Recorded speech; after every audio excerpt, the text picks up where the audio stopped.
పూర్వం రత్న అనే బాలుడు వాళ్ళ అమ్మా నాన్నతో కలిసి జీవిస్తుండేవాడు. అతను చక్కగా చదువుకునేవాడు. ఖాళీ సమయాల్లో రంగురాలు సేకరిస్తుండేవాడు. ఒక సెలవు రోజు ఎప్పట్లానే రాళ్లను వెతకడానికి వెళ్ళాడు. అలా వెళ్తూ వెళ్తూ ఒక అడవి దగ్గరికి చేరుకున్నాడు. మేఘాలతో కూడిన వర్షం మొదలైంది. అక్కడ పొదల చాటున ఒక అద్భుతమైన రాయి తలతలలాడుతూ కనిపించింది. అది ఎరుపు రంగులో మెరుస్తుంది. దాన్ని చేతుల్లోకి తీసుకున్నాడు. వర్షానికి తన శరీరమంతా వణుకుతోంది. ఆ రత్నాన్ని ఆసక్తిగా పరిశీలిస్తూనే ఈ వర్షం ఆగిపోతే ఎంత బాగుండు అని మనసులో అనుకున్నాడు. వెంటనే వర్షం ఆగిపోయింది. రత్నాకి ఆశ్చర్యం వేసింది. ఈసారి రాయిని నేల మీద పెట్టి వర్షం మళ్ళీ పడాలి అని మనసులో అనుకున్నాడు. కానీ ఈసారి వాన పడలేదు. మెరుస్తున్న రాయిని చేతుల్లోకి తీసుకొని మళ్ళీ ఒకసారి వర్షం పడాలని మనసులో అనుకున్నాడు. అంతే, వెంటనే ఉరుములు మెరుపులతో వర్షం పడటం మొదలైంది. నాకు దొరికింది మామూలు రాయి కాదు, మాయారత్నం అని రత్న ఎగిరి గంతేశాడు. ఈ రాయితో ఏదంటే అది సాధించవచ్చు అని మురిసిపోయాడు. వర్షం ఆగిపోవాలని కోరుకున్నాడు. వర్షం ఆగిపోయింది. ఆ తర్వాత తనకు పళ్ళు కావాలని కోరాడు.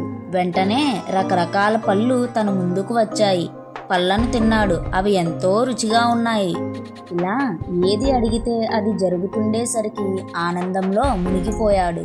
దీన్ని అమ్మా నాన్నలకు చూపించి తన సంతోషాన్ని పంచుకోవాలని ఇంటి బాట పట్టాడు. తాను కొంత దూరం వెళ్ళగానే సింహగర్జన వినిపించింది. సింహాన్ని చూడగానే రత్న గజగజా వణికిపోయాడు. ఆ భయంలో ఏమి ఆలోచించాలో తెలియక ఇప్పటికిప్పుడు నేను రాయిని అయిపోతే సింహం బారి నుంచి తప్పించుకోవచ్చు అనుకున్నాడు. అంతే, అలా అనుకున్న మరుక్షణంలోనే బండరాయిలా మారిపోయాడు. ఆ మాయారత్నం అతడి పక్కనే పడిపోయి మెరుస్తోంది. పూర్తిగా బండరాయిలా మారిన రత్న దాన్ని అందుకోలేకపోయాడు. రాత్రి అయినా ఇంటికి ఎంతసేపటికి రాకపోయేసరికి రత్న అమ్మా నాన్న రాత్రంతా వెతికారు. అయినా రత్న ఎక్కడా కనబడలేదు. తెల్లారాక కూడా ఇంటికి రాకపోయేసరికి ఊరంతా గాలించారు.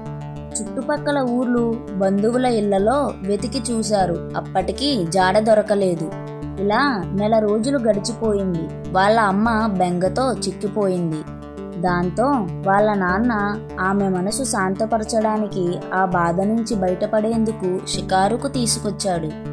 వాళ్ళ అమ్మ బాధతోనే వెళ్ళింది. వీళ్ళు సరాసరి ఆ బండరాయి ఉన్న ప్రదేశానికే వెళ్లి కూర్చున్నారు. తినడానికి తెచ్చిన ఆహార పదార్థాలు, పాత్రలను అదే బండరాయి పక్కనే పెట్టారు. అంతలోనే అక్కడ మెరుస్తూ రంగురాయి తండ్రికి కనబడింది. దాన్ని చేతుల్లోకి తీసుకొని రత్నాకి ఈ రాళ్ళంటే ఎంత ఇష్టమో కదా అని తన భార్యకు ఆ రాయిని ఇచ్చాడు. తను మాట్లాడకుండా ఆ రాయిని బండరాయి మీద పెట్టింది. ఇప్పుడు మనతో రత్న ఉంటే ఎంత బాగుండేదో కదా అని భర్తతో అంటూ కన్నీళ్లు పెట్టుకుంది. నేను ఇక్కడే ఉన్నానమ్మా, ఏడవకమ్మా అని అరిచాడు. కానీ బండరాయిలా మారిపోయి ఉన్నాడు కాబట్టి ఆ శబ్దం బయటకు రాలేదు. ఇప్పుడు తిరిగి మనిషిలా మారితే బాగుండు కదా అని మనసులో అనుకున్నాడు. అంతే, క్షణాల్లో రత్న మామూలుగా మారిపోయాడు. తల్లిదండ్రులు ఆనందంతో దగ్గరికి తీసుకొని హత్తుకున్నారు. అసలు విషయం తెలుసుకున్న వారు ఆ మాయారత్నాన్ని చేతిలోకి తీసుకుని వర్షం యథావిధిగా పడాలని, ప్రకృతి తన పని తాను చేసుకుపోవాలని కోరాడు. తర్వాత రత్నాన్ని లోయలోకి విసిరేశాడు. ఈ మాయారత్నం ఎప్పటికైనా ప్రమాదమే. నువ్వు కురుస్తున్న వర్షాన్ని ఆగిపోమ్మన్నావు. అప్పటి నుంచి వానలు లేవు. రత్నం నీ చేతిలో ఉండి సరిగా వాడలేదు. సింహాన్ని చూసి భయపడి నిన్ను నువ్వు రాయిగా మార్చుకున్నావు. వాడటం సరిగా తెలియనప్పుడు ఈ రత్నంతో ఎప్పటికైనా ముప్పే. మనం మనలా బతకాలంటే ఏ మాయలు మర్మాలు వద్దు అని రత్నాకి తల్లిదండ్రులు నచ్చజెప్పి ఇంటికి తీసుకెళ్లారు. ఈ కథ యొక్క నీతి ఏమిటంటే, శక్తి ఉన్నది మాయా వస్తువుల్లో కాదు, జ్ఞానం, ధైర్యం, నైతికతలోనే ఉంటుంది. ఇలాంటి మరిన్ని కథల కోసం లైక్, షేర్ అండ్ సబ్స్క్రైబ్.